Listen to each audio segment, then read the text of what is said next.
Hello friends, इस video में हम जानेंगे अलग अलग प्रकार के डॉक्टरों के इंग्लिश नेम और उनका हिंदी मीनिंग भी। जैसे कि आप देख सकते हैं यहाँ पे लिखा है कि आँख के डॉक्टर के लिए एक स्पेशल नेम है, दिल के डॉक्टर के लिए और बच्चों के डॉक्टर के लिए भी एक स्पेशल नेम है। तो कभी कभी क्या होता है, हम बड़े बड़े अस्पतालों में जाते हैं, वहाँ पे हर प्रकार के डॉक्टर का एक स्पेशल डिपार्टमेंट होता है और उन सारे डिपार्टमेंट के ऊपर इंग्लिश में नाम लिखा होता है। क्योंकि हमें उन नामों की इतनी समझ नहीं होती तो हम वक्त पर गड़बड़ ना करें, इसलिए मैंने इस वीडियो को बनाया है। इस वीडियो को देखने के बाद आप झट से उन नामों को रीड करके पहचान जाओगे कि एक्चुअली इस डिपार्टमेंट में कौन सा वर्क होता है। तो आइए चलिए चलते हैं।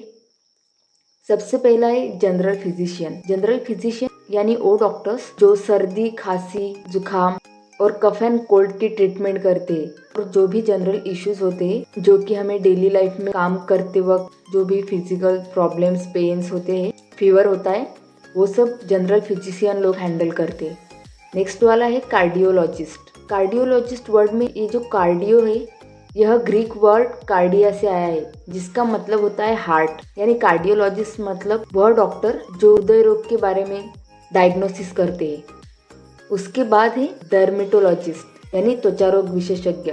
अब इस डर्मेटोलॉजिस्ट वर्ड में जो डर्मा नाम का एक शब्द है, उस डर्मा का मीनिंग ही त्वचा होता है। मतलब अगर आपको आपकी स्किन से रिलेटेड कोई प्रॉब्लम है तो मैं आपको डर्मेटोलॉजिस्ट को दिखाना ही रिकमेंड करूंगी, क्योंकि वही इसका बेहतर से बेहतर समाधान निकाल सकते हैं। उसके बाद है पीडियाट्रिशियन। पीडियाट्रिशियन मतलब वो डॉक्टर लोग जो छोटे न्यूबॉर्न बेबी जो होते, जो अभी अभी जन्मे बच्चे होते, उनका तो इलाज करती है, बट थोड़े बड़े बच्चों का इलाज भी करते हैं। तो अगर आपके घर में कोई बच्चा है और उसको कुछ हुआ है तो बेटर है कि आप उसे पेडियाट्रिशियन के पास ले जाएं ताकि उसका इलाज अच्छे से हो सके। बाद में है गायनोकोलॉजिस्ट। जैसे कि हम जानते हैं, स्त्री और पुरुष दोनों की बॉडी का स्ट्रक्चर अलग अलग होता है और क्योंकि स्त्रियों की बॉडी ज़्यादा कॉम्प्लिकेटेड रहती है तो उनकी इश्यूज और प्रॉब्लम्स भी अलग रहेंगे। इसके लिए जो डॉक्टर इन सारी चीज़ों को ट्रीट करता है उस डॉक्टर को कहते हैं गायनोकोलॉजिस्ट यानी कि स्त्री रोग विशेषज्ञ।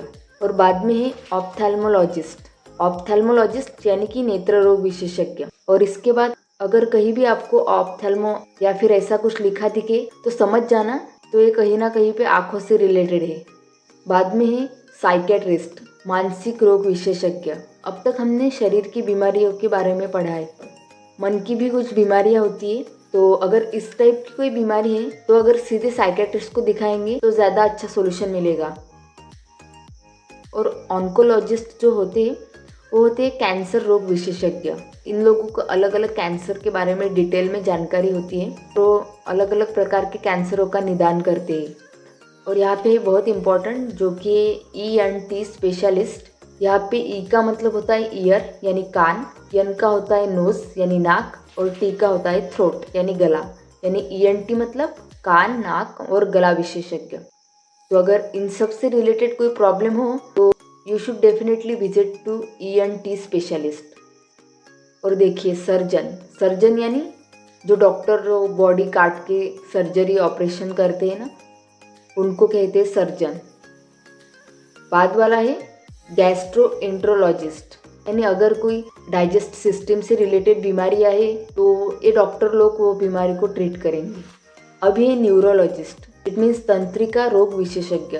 अभी न्यूरोलॉजिस्ट मतलब हमारे ब्रेन में जो न्यूरॉन्स होते हैं या फिर हमारी नर्वस सिस्टम, हमारी स्पाइनल कॉर्ड, इस तरीके से जो चीज़ें होती है उनको ये डॉक्टर लोग ट्रीट करते हैं।